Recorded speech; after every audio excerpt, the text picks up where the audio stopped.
महाकुंभ की जब शोरों शोरों से तैयारियां इस वर्ष की जा रही थी, तब सड़कों का निर्माण हजारों करोड़ों रुपयों की लागत से कराया गया था, ये कहकर कि आवागमन में श्रद्धालुओं को कहीं से कोई दिक्कत ना हो। लेकिन अब जरा इन सड़कों की तस्वीरों को देखिए, गौर से देखिएगा, इनका हाल बेहाल हो गया है। और ऐसे में अब समाजवादी पार्टी के राष्ट्रीय अध्यक्ष अखिलेश यादव एक के बाद एक भारतीय जनता पार्टी के घोटालों को उजागर कर रहे हैं, इन तस्वीरों को अपने एक्स पर पोस्ट करके। और ना सिर्फ ये प्रयागराज से एक तस्वीर है, बल्कि प्रयागराज के कई ऐसी तस्वीरें सामने आ गई हैं जो दिल को झकझोर देंगी। इस जल भराव के कारण लोग वहां पर अपनी किस तरह से जिंदगी जी रहे हैं। और सिर्फ प्रयागराज में ही ऐसी समस्या नहीं देखने को मिल रही है, बल्कि उत्तर प्रदेश के कई ऐसे जिले हैं जहां पर लोगों को इस जल भराव से समस्याओं का सामना करना पड़ रहा है। अब ऐसे में कहां क्या हुआ है, किस तरह की समस्याओं को आम जनमानस को सामना करना पड़ रहा है, ये पूरी खबर आपको हम एक-एक करके विस्तार से बताएंगे। लेकिन उससे पहले बता दें कि आप देखना शुरू कर चुके हैं द फ्रीडम वॉइस और मैं हूं आपके साथ अनन्या मिश्रा। जिस तरह से इन दिनों बारिश हो रही है उत्तर प्रदेश में, कई ऐसे जिले उत्तर प्रदेश के जो जल से भर गए हैं, जलमग्न हो गए हैं। लोग अपने घरों को छोड़कर बाहर शिविरों में रह रहे हैं, क्योंकि उनको अपनी जिंदगी बचानी है। उनके घर का सामान हो, उनके घर का कोई भी वस्तु हो, सब पानी में बह रहे हैं। लोगों के आंखों से आंसू निकल रहे हैं इस जल भराव के कारण। और सरकार हर वर्ष ये बात कहती है कि सड़कों का निर्माण होगा, जल भराव की समस्याएं दूर होंगी, और जल भराव की समस्याओं को दूर करने के लिए हम तमाम योजनाएं ला रहे हैं, तमाम वो आविष्कार कर रहे हैं, उन तमाम चीजों का निर्माण कर रहे हैं जिससे कि आम जनमानस को दिक्कत ना हो। लेकिन उसके बावजूद भी हर वर्ष जल भराव में आम जनमानस को दिक्कतों का सामना करना पड़ता है। अब एक एक करके आपको हम कुछ पॉइंट्स बताएंगे, कुछ वो खबर दिखाएंगे, कुछ वो नजारा दिखाएंगे जिसे देखकर शायद आपका भी दिल झकझोर जाएगा और आपका भी दिल दहल उठेगा। सबसे पहले आपको हम बताते हैं प्रयागराज से आई हुई एक तस्वीर के बारे में जो इन दिनों काफी ज्यादा ट्रेंड में है।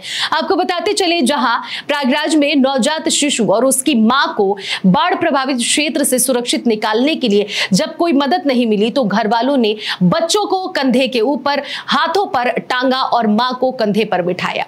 इसके बाद धीरे धीरे करके पूरी तरह से बाढ़ के पानी से घिरे मोहल्ले से बाहर निकले। जिस किसी ने भी देखा तो उसने यही कहा कि गंगा मैया अब तो रहम करो। पूरे मंजर का किसी ने वीडियो बनाया और सोशल मीडिया पर डाल दिया। उसके बाद से वीडियो ट्रेंड होने लगा।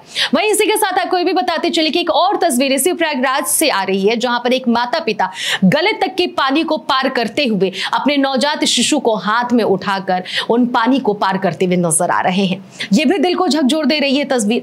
अब तीसरी तस्वीर की तरफ बढ़ते हैं, जहां पर मिर्जापुर में गंगा नदी के उफान के कारण एक गैस गोदाम में पानी भर गया। इस वीडियो और तस्वीर में आप देख सकते हैं कि कर्मचारी जल भराव के बीच एलपीजी सिलेंडर को संभालते हुए नजर आ रहा है। अब चौथी तस्वीर की तरफ बढ़ते हैं, जरा इसे भी गौर से देखिए कि कानपुर के बर्रा 8 इलाके में खराब सड़क और पानी से परेशान एक पिता ने ऐसा अनोखा प्रदर्शन किया कि जिसने भी इस प्रदर्शन को देखा सबने सवाल पूछने खड़े कर दिए।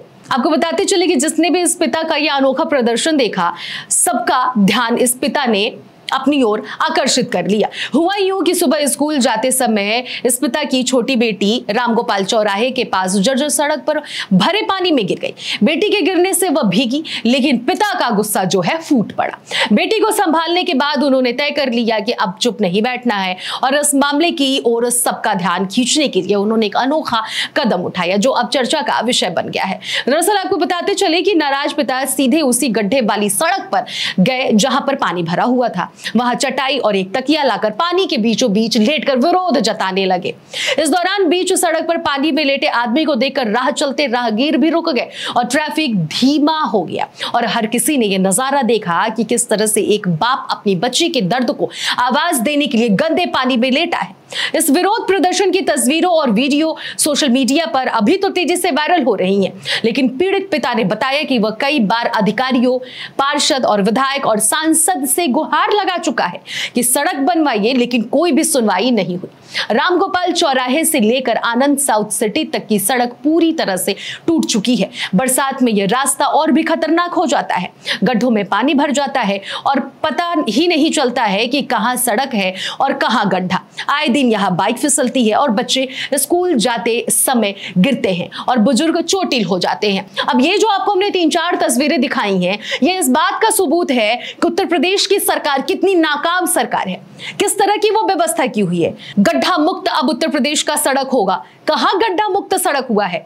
व्यक्ति तो ये कहता हुआ ये पाया जा रहा है कि हमने तो सांसदों से, विधायकों से, सभी से गुजारिश की कि गड्ढा मुक्त करवाइए, सड़क को बनवाइए, लेकिन आए दिन यहाँ पर दुर्घटनाएं घटती रहती है, लेकिन किसी के कानों पे जू भी नहीं रेंगता है। तो ये तो हाल है उत्तर प्रदेश का, जो बेहाल हो चुका है। और महाकुंभ का आपने उदाहरण देख ही लिया कि हजारों करोड़ों रुपयों की लागत से सड़कें बनाई गई, तमाम पुल बनवाए गए, सभी के सभी ध्वस्त होते हुए नजर आ रहे हैं। बहरहाल, आप इस पूरी खबर पर क्या राय रखते हैं? इस जलभराव को लेकर क्या सोचते हैं? आम जनमानस की समस्याओं को लेकर क्या सोचते हैं? पूरी खबर विस्तार से आपको हमने बताई। अब एक एक करके आप इन सभी खबरों पर कमेंट बॉक्स में जाकर जरूर कमेंट करिएगा और बताइएगा कि किस तरह का हाल उत्तर प्रदेश का है।